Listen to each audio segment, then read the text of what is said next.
Welcome to this month's episode of Chat with the Chairman. I'm Pam Hepburn, CFMA's 2021-22 chair, and I'm glad you're here. This episode, I'm visiting with Herb Brownett, president of Brownette Associates, LLC. Good morning, Herb. It's nice to have you with us. Oh, well, thank you. I'm glad to be here. I know it was a little hard to schedule this episode because you were on vacation. How did that go? It went great. I had a 2-week vacation. My partner Pam and I, we spent a week in one of our favorite places, which is Key West, Florida. And then we went to my hometown of Jacksonville to see my son and 2 of my 7 grandchildren. And then we went to and met some good friends that live in the Midwest. We met in Savannah and spent time there, and also near St. Simon's Island in coastal Georgia. So we had quite a fulfilling vacation. So that sounds wonderful. So you mentioned 2 of your 7 grandchildren. Where do your other grandchildren live? Well, 3 of them live in the area where I live. And then 2 are in Franklin, Tennessee, which is a suburb of Nashville. And there's another one on the way in September, and that's with one of my local daughters. So I will have 4 locally, 2 in Florida and 2 in Tennessee. So wow, what a nice family, and a new one on the way. That's exciting. Yeah, it is exciting. Yes, it is. In fact, we're going to find out tomorrow whether it's a boy or a girl. So far it's 1 boy and 6 girls. So anyway, I think the family's pulling for another boy, but we'll take whatever we get. Yeah. I had 3 daughters, so I love girls anyway. So anyway, I have 1 of each, but yeah, I agree. Girls are special and boys are special. You take what you get. Yeah, that's right. I'm noticing all the books behind you. Do you read a lot? Yes, I do. I've always read. Actually, ever since I was in elementary school, I started reading children's history books, and I got really interested, particularly in American history, which is my hobby. If you could make a good living at it, I probably would have been a history teacher, but I did not want to do that. So it is my hobby, and I have read all those books. I have various areas of interest: American Revolution, Civil War. More lately, I've been into the westward expansion of the U.S., which is an amazing story. So anyway, that's part of what I do in my spare time. That's awesome. I love visiting historical sites too. I've been to most of the major Civil War and American Revolution battlefields and Pearl Harbor, and actually spoke at Montana chapter one time because they were only an hour from the Custer battlefield. So so you said yes to that one. So even though it was a long way in a small chapter, I said yes to that one. So anyway, no offense, Montana people, if you're watching this, because I did enjoy it. But anyway. So how did you get involved in construction? Well, I grew up in a construction family. My parents ran a classic mom and pop construction operation. Dad got to work and build the work, and my mother was an amazing businesswoman and had an accounting background. She ran the back office, and they were a great team. And I grew up with it. And every night at the dinner table, part of the discussion was business. I always joked that I was the only 10-year-old in the country that knew what retainage was. But anyway, so I grew up in the business and developed a love for it. And and then when I went to school, I think I got mom's genes. I was more accounting, financial oriented, because I've worked in both the office and the field as a teenager, and preferred the accounting work. So I went to Florida State because they had a great business school and accounting department, and pursued that. And then when I graduated, I went to work for Cooperson Lybrand in Jacksonville, Florida. And they had, being in Florida, they had a great, they had a big practice in real estate and construction. I should also mention briefly my family background. My father's dad, my grandfather, was a journeyman carpenter who grew up in a working class suburb of London. And around in 1909, he and a buddy and their two young wives went to Canada to work on a construction project. And the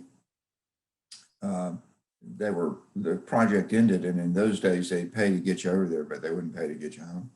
So I had to decide what they did to do next. And his buddy said, I've heard of a place in America where there's going to be a lot of construction for at least 10 years called Florida. And and so they loaded up. By then my dad was born in the Canadian wilderness, and they went south, and they landed in Jacksonville, Florida, where he spent the rest of his life.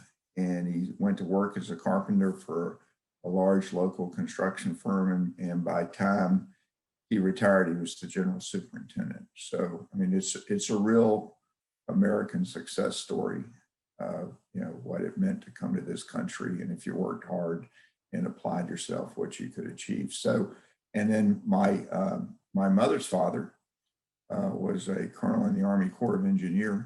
I'm named after him, Herbert Whitehurst. And if you've ever driven in Washington, there's a major road called Whitehurst Freeway. It is named after him. And oh my goodness.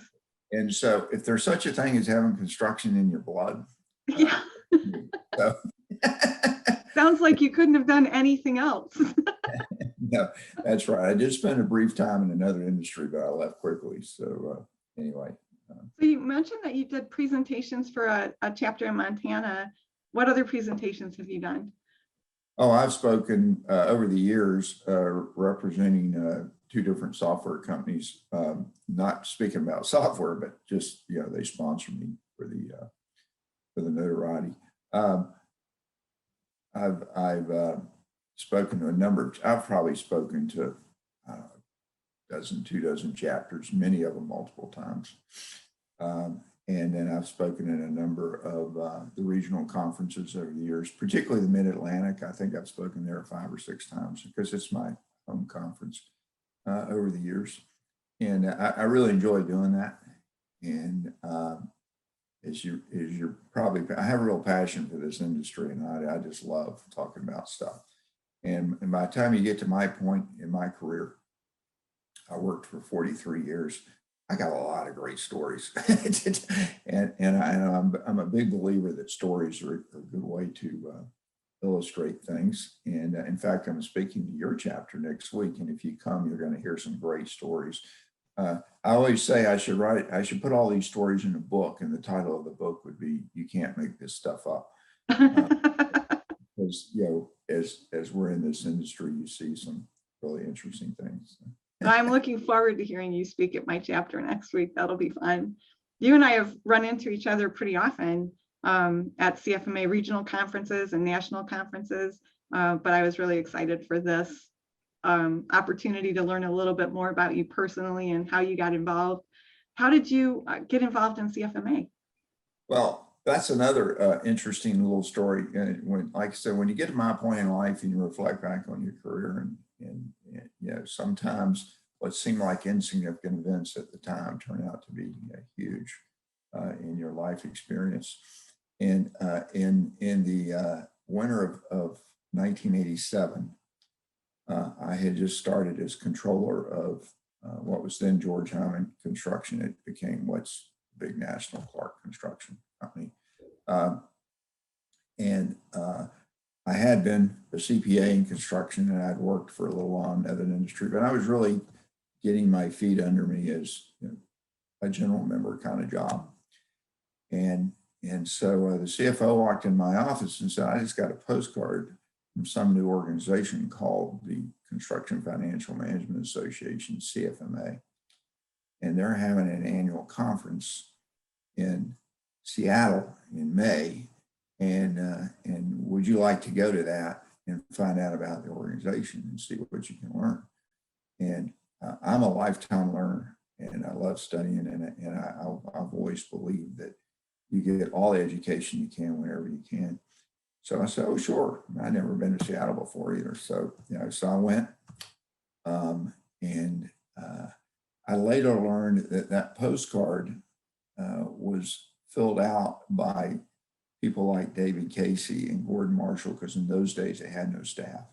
So they actually filled out addresses, put stamps on things, took them to the mailbox and everything. So our organization now has this incredible staff, but we had very simple roots, and we had some very dedicated people that did a lot of just detail work to make it happen. So I went to the conference, and so wow, I got to get involved in this. Came back, joined the local chapter. After a few years in the local chapter, they asked me to be on the board. That was the Greater Washington, D.C. chapter. And then after a few years on the board, I was president for 2 terms. And somewhere along in there, Paula Riston, who was then the publisher of Building Profits, contacted me and said, would you join the Tax and Legislative Committee, because we need somebody in DC that can go to the meetings, because the AGC, the ABC, and I think NECA, some of the other big organizations that actually do active lobbying, they would meet once a quarter, talk about what's going on the Hill and how we need to react to it. And one of my I've always been interested in politics. That was the other thing we always discussed at the family table, and in government and civics and all that. And so, sure, so I joined that committee, which is kind of funny because I am not a tax guy. I don't like taxes. I have a CPA that does my taxes, even though I'm a CPA. But it was, in those days, it was the Tax and Legislative Committee. So I became assistant chairman. Todd Taggart was chairman, and he mentored me, and I eventually became chairman of that committee. And in those days, the exec was the committee chairman. So I started going to the exec meetings. And then along the way, they decided that we changed the governance to what it is now, where exec is 12 people chosen for, representative and skills and purposes and all that. And so they asked me to be part of that first group. And so I did. And then about the time my exec term was up, they asked me to join the officer rotation, which in those days you started as secretary. And the secretary actually kept the minutes in my stuff. Okay. It wasn't an honorary position, it was working well. And so I went through the chair. I did, unfortunately, the person in the rotation in front of me had to drop out for personal reasons. So I did skip being treasurer, oh darn.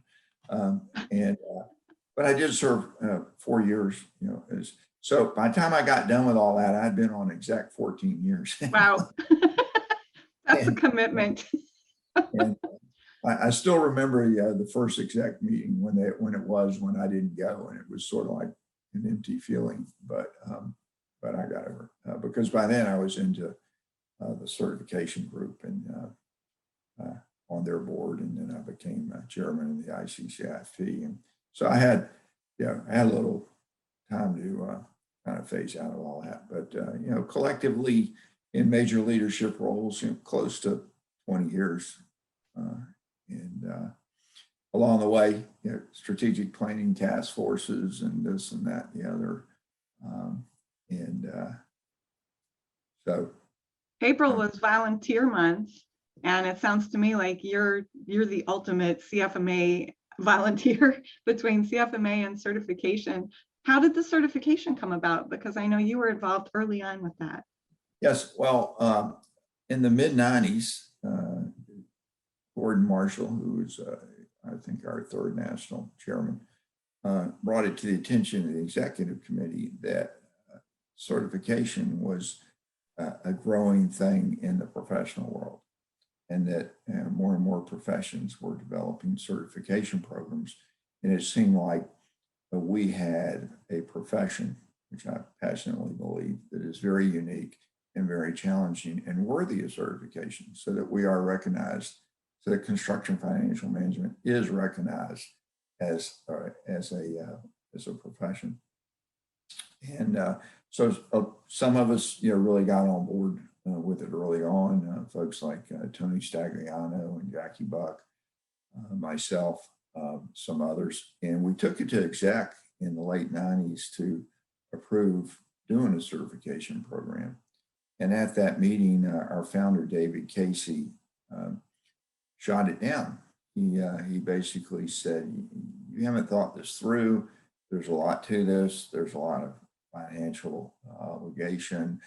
And, I don't think it will be wise to move ahead until all of that is thought through.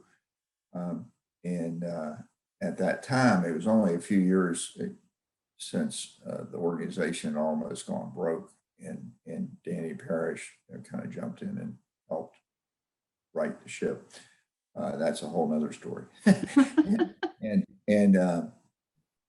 so people said, yeah, in hindsight, he was right.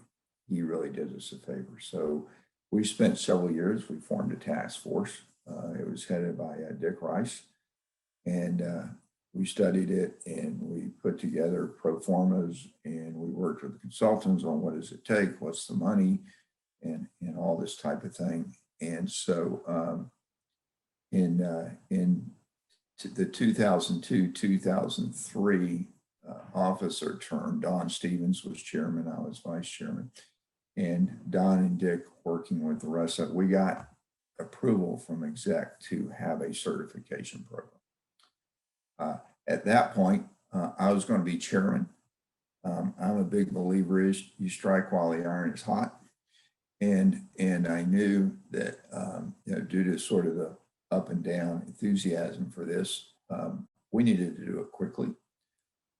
I was also very concerned about competition. There was rumors that the AICPA was looking at doing this. The AGC was looking at this. There were even for-profit companies that did certification programs that were looking at this.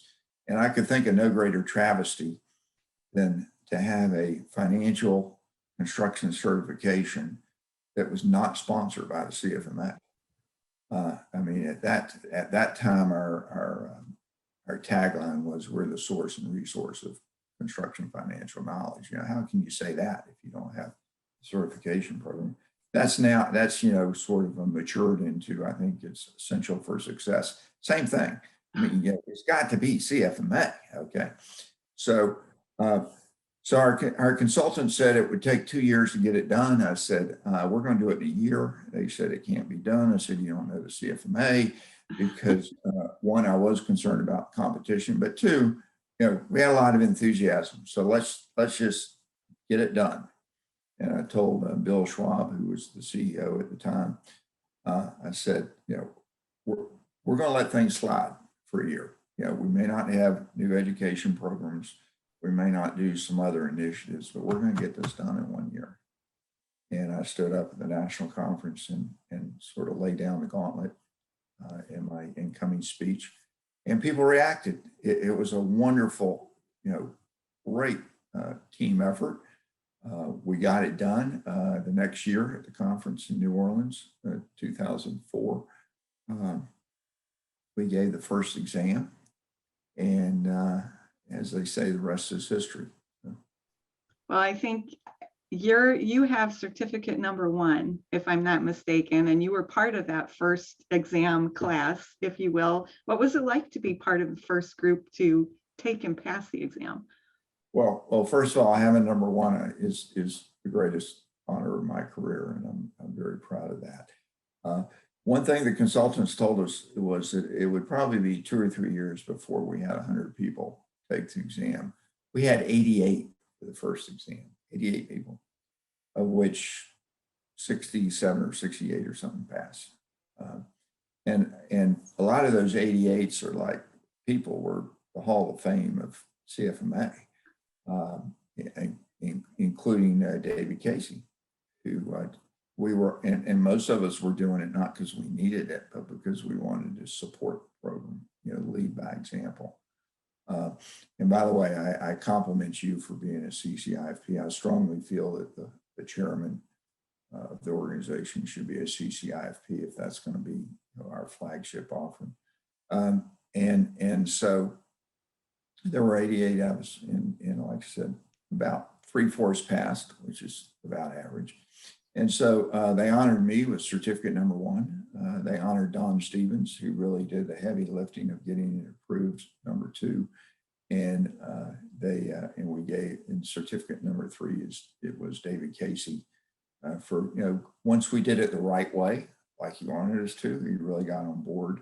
And that was a big deal. After that, it's alphabetical. So anyway, that's the story behind that. That must really be an honor to be number 1 and involved in the beginning of certification with over 1,000 certificate holders now. It really is, and a lot of people, they ask me, why do you do all this? Why did you do all this? And I just love this industry. It's been so good to me personally in so many ways. My parents were financially successful. They gave me the greatest gift that a parent can give a child, which is a paid-for college education. Because of this industry, I was able to give that same gift to my children. And it's been, not only financially rewarding, but emotionally, and in any measure of a career, this industry has just been so good to me, and I feel like I owe it. It's giving back to this wonderful industry that we're part of. Well, thank you, Herb, so much for everything that you've done for CFMA and for certification. It really, really is important work, and you've done an awesome job as a volunteer. I really look forward to seeing you next week at my chapter, and I want to thank you for being on the show with me. Right. Well, thank you for having me, and I'm looking forward to seeing you. And I know enough about you from our interaction and know you're going to be a great chairman. So I look forward to all your success this year. So that's really sweet, Herb. Your support means a lot to me. Thank you. We like to end our show with a question for the audience. So if you would maybe below in the comments, put the year that you got certified. And if you're not certified yet, let us know if certification is part of your personal development plan this year. I hope you'll join me next month for our episode of Chat with the Chairman, when I sit down and visit with Brittany Dietrich. She's the Director of Finance and Administration at Industrial Builders Incorporated.